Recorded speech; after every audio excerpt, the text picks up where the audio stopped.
જામનગર શહેરમાં નીલકંઠ મહાદેવ મંદિરથી રાધાકૃષ્ણ મંદિર સુધીના માર્ગ પર છેલ્લા 1 મહિનાથી ગટરના ગંદા પાણી ફરી વળતા ભક્તો અને સ્થાનિકો ભારે હાલાકીનો સામનો કરી રહ્યા છે।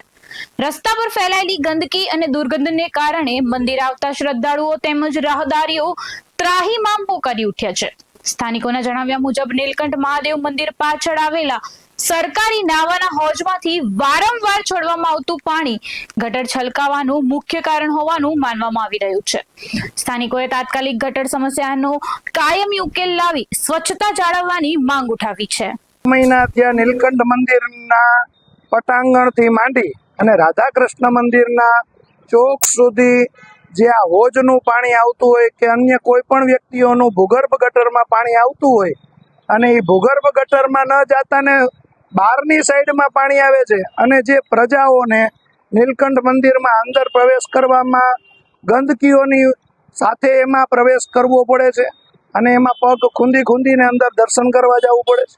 રાધાકૃષ્ણ મંદિરમાં પણ એ જ રીતે મંદિરમાં દર્શન કરવા જવું પડે છે।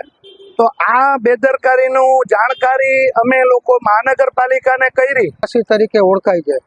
જામનગરનું મહત્વ દુનિયામાં મંદિરોમાં અને સ્થાપત્ય રીતે અદ્ભુત છે।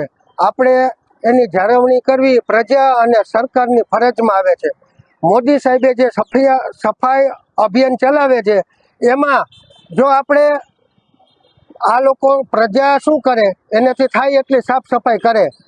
સરકાર તરફથી અમને વિનંતી છે કે કોઈ યોગ્ય નિકાલ કરે, કોઈ એવા માણસો લઈ આવે, ઉપર રજૂઆત કરી કોર્પોરેશનમાં નાના થઈ જશે 2 દિવસે ને 3 દિવસે અઠવાડિયામાં 3 દિવસ સતત અડધો પગ ભરાઈ જાય ને માણાના ગોઠણ ડૂબ પાણી આવે છે।